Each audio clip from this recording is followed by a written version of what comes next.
સંસ્કારી નગરી વડોદરા હવે ભક્તિના રંગે રંગાવા જઈ રહી છે. વાડ વિસ્તારમાં સ્થિત ઐતિહાસિક શ્રી સ્વામિનારાયણ મંદિરના 150 વર્ષ પૂર્ણ થવાના અવસરે એક ભવ્ય સાર્ધ શતાબ્દી મહોત્સવનું આયોજન કરવામાં આવ્યું છે. આગામી 23 થી 29 એપ્રિલ 2026 દરમિયાન વડોદરાની ધરા પર આધ્યાત્મિકતાનો અનોખો સંગમ જોવા મળશે. આ મહોત્સવ પરમ પૂજ્ય 1008 આચાર્ય રાકેશ પ્રસાદજી મહારાજની આજ્ઞા અને શાસ્ત્રીજીના આશીર્વાદથી ઉજવાશે. શ્રીમદ સત્સંગ જીવન કથા સરદારના સુપ્રસિદ્ધ વક્તા પરમ પૂજ્ય સદગુરુ નિત્ય સ્વરૂપદાસજી સ્વામીના મુખે જ્ઞાન ગંગા વહેશે.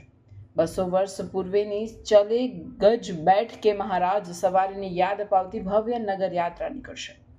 વિવિધ સેવાકીય પ્રકલ્પો, મહાવિષ્ણુ યાગ, બ્લડ ડોનેશન કેમ્પ અને સર્વરોગ નિદાન કેમ્પ જેવા કાર્યો દ્વારા માનવતાની મહેક ફેલાવવામાં આવશે. તારીખ 23 થી 29 એપ્રિલ 2026 કથા સ્થળ leprosy ground, Ajwa road, Vadodara. Swaminarayan મંદિર, વાડી, વડોદરા. કથા સમય બપોરે 3:30 થી 6 અને રાત્રે 8:30 થી 11. આ મુખ્ય કાર્યમાં શ્રી સ્વામિનારાયણ મંદિર, વાડી, વડોદરામાં વિરાજમાન શ્રી લક્ષ્મીનારાયણ દેવ એમને જ્યારે 150 વર્ષ પૂર્ણ થતા હોય ત્યારે શ્રી લક્ષ્મીનારાયણ દેવ સાર્ધ શતાબ્દી મહોત્સવનું ભવ્યાતિ ભવ્ય રીતે આયોજન કરવામાં આવેલું છે. તારીખ 23 થી તારીખ 29 એપ્રિલ દરમિયાન આ દિવ્ય મહોત્સવ અહીંયા લેપ્રસી ગ્રાઉન્ડ ખાતે ઉજવવાનો છે. સાથે સાથે જ અહીંયા સત્સંગી જીવનની કથા જે સંપ્રદાયના મૂળધન્ય વિદ્વાન સંત શાસ્ત્રી સ્વામી નિત્ય સ્વરૂપદાસજી સ્વામી 5 દિવસ અહીંયા રહી અને કથામૃતનો પાન કરાવશે. લગભગ આજુબાજુના પ્રદેશથી, મહારાષ્ટ્ર, MP આદિક દેશોથી, અમેરિકા આદિક દેશોથી બધા જ હરિભક્તો અહીંયા પધારી અને કથાનો લાભ લેવાના છે. સાથે સાથે અહીંયા medical camp, blood donation camp આદિ બધાનું આયોજન કરવામાં આવેલું છે. ન ભૂતો ન ભવિષ્યથી એવી સુંદર શોભાયાત્રાનું 28 તારીખે સાંજે 6 થી 8:30 દરમિયાન રાજમાર્ગો ઉપર આયોજન કરવામાં આવેલું છે. જે શોભાયાત્રા વાડી સ્વામિનારાયણ મંદિરેથી નીકળી રંગમોલ થઈ, ચોખંડીથી ગેંડી ગેટ અને ગેંડી ગેટથી થઈ માંડવી ગેટ થઈ અને લહેરીપુરા પૂર્ણ થવાની છે. જેમાં સુંદર દિવ્ય સમૂહ આરતીનું આયોજન કરવામાં આવેલું છે. સંતો મહંતોના પ્રવચનો કરવાના છે.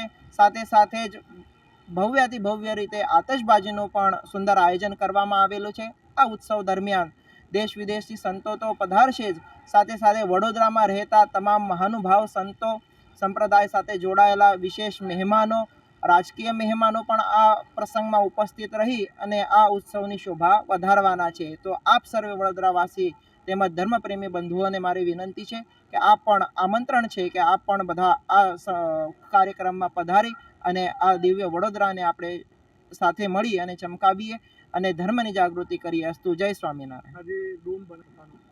અહીંયા આ જે ડોમ બનાવવા આવેલો છે એમાં લગભગ અંદાજિત 8,500 થી 9,000 હરિભક્તો રહી બેસી અને કથા શ્રવણ કરી શકે એટલો મોટો ડોમ આ બનાવવામાં આવેલો છે. સાથે સાથે લગભગ સ્ટેજ ઉપર 200 થી 250 સંતો બેસી શકે એટલા સંતોની વ્યવસ્થા કરવામાં આવેલી છે. લગભગ રોજે 200 જેટલા સંતો તો પધારવાના છે. વિશેષ મહેમાનો પણ આ કાર્યક્રમની અંદર પધારવાના છે. ગરમીના દિવસો હોવાથી સુંદર ઠંડા પાણીની વ્યવસ્થા છે. પૂરતે ઠેકાણે પાણીના જાર મુકાઈ અને પાણીની વ્યવસ્થા કરવામાં આવેલી છે. આપ જોઈ શકો છો તેમ બધી જ ઠેકાણે સ્પ્રિંકલરો દ્વારા આ સભામંડપ ઠંડો રાખવામાં આવશે. સભામંડપમાં ફેન, પંખાઓની સાથે કુલરો પણ મૂકવામાં આવશે અને હરિભક્તોને તાપ તડકાના લીધે કોકને ડાયાબિટીસ ને બીપીનો પ્રોબ્લેમ ન આવે એના માટે રોજે રોજ શરબત, ફ્રૂટના શરબતો પણ રાખવામાં આવેલા છે. દર્શક મિત્રો, આવા જ લેટેસ્ટ અપડેટ અને સમાચાર જોવા માટે જોડાયેલા રહો ફેસબુક, ઇન્સ્ટાગ્રામ, યુટ્યુબ ચેનલ સાથે વિશ્વ ભારત ન્યૂઝ. દેશ વિદેશ તેમજ ગુજરાત રાજ્ય, જિલ્લા અને તાલુકા વિસ્તારના તમામ સમાચાર અને જાહેરાત માટે આજે જ સંપર્ક કરો. સામાજિક, ધાર્મિક પ્રસંગો, આકસ્મિક ઘટનાઓ અને ગેરકાનૂની પ્રવૃત્તિઓ તથા ભ્રષ્ટાચારની પોલ ખોલવા માટે સંપર્ક કરતા રહો. વિશ્વ ભારત ન્યૂઝ.